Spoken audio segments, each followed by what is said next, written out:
Let's talk about how to do quadratic regression using the Desmos calculator. So in the following scenario, we have Amory, who's recorded the distance and height of a basketball when shooting a free throw. We want to determine the quadratic regression equation that can be used to model this situation. So the first thing we're going to do in our Desmos calculator is we're going to recreate the table. So we click the plus sign, we go down to table, and we input. We're going to input our x values. Our x values are our distances, which are 0, 2, 6, 9, 12, 13, and 15. And then for our y values, that is our height.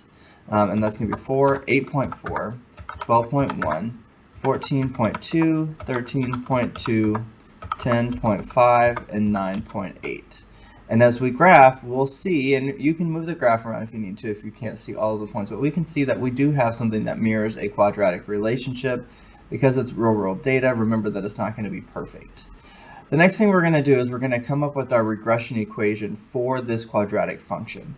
Remember that the regression equation that we're going to use is going to be y equals ax squared plus bx plus c. So it's just a standard form for a quadratic equation. For our quadratic equation, for our Desmos purposes, when we're writing in our quadratic equation, our regression line, we're going to write y1 a dash ax1 squared plus bx1 plus c. So this is the formula that we're going to type into the Desmos calculator so that it will generate our values that we need for the equation itself. So when we go into the calculator, we're going to type that in. So y, we're going to press the number 1. We're going to go over and we're going to press the little dash, a x1, and then get your exponent, plus bx1 plus c.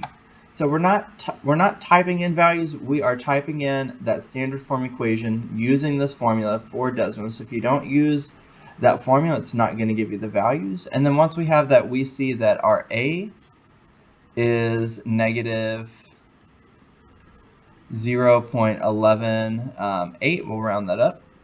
We see that our b is 2.112, and we see that our c is 4.215. And so we have our equation. So if we were looking for that equation, we would write y equals our a value, which is negative 0.118 x squared plus our b, which is 2.112 x plus our c, which is 4.215.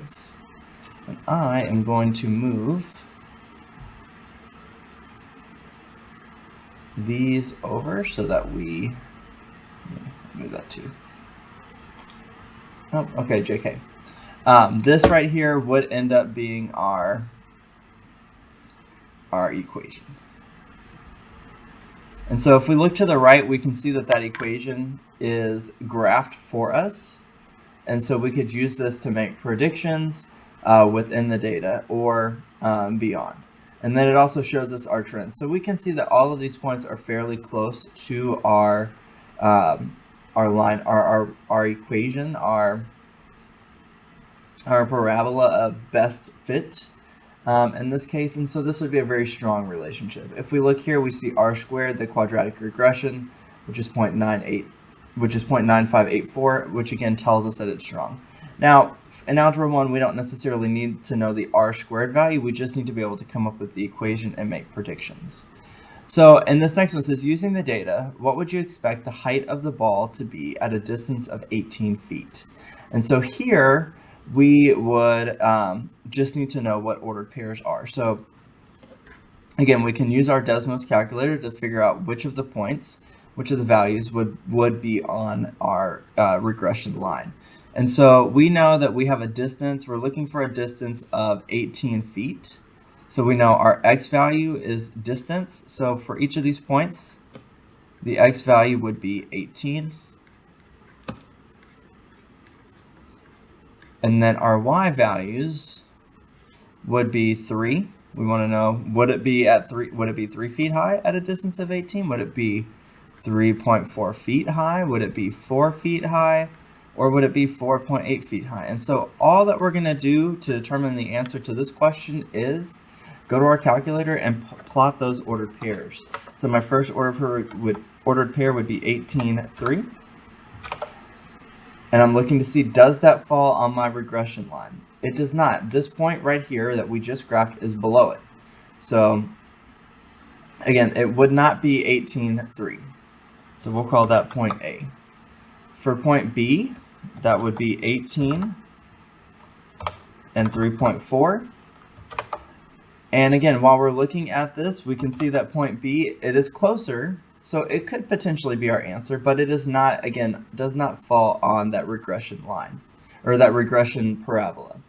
When we look at our third choice, which is 18 and 4, when we graph that one, we see that that point indeed falls on the regression our parabola, our regression parabola. And so that is more than likely going to be our answer, but we do want to check the last one just to be on the safe side. That would be 18 and 4.8.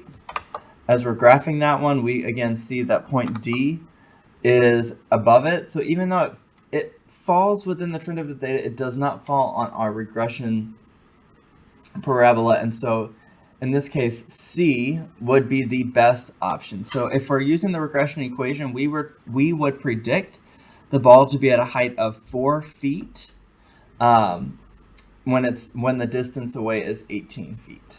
Again, when we're answering questions like this, when you're looking at questions on a test or on STAR, all of those choices are going to be fairly close to each other, and so that's why we use that regression equation to help us. You could also plug in the values into the equation and see what you get out.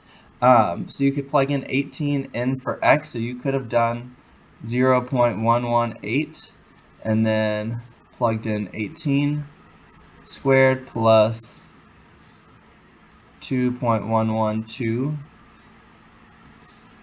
times 18 plus 4.215. You could plug that in, and then again, you still should have gotten 4. But the fastest way when we're going through this process is to just simply graph the points on the calculator and see which one falls on the parabola. That's going to be your answer. And that is how we do quadratic regression using Desmos.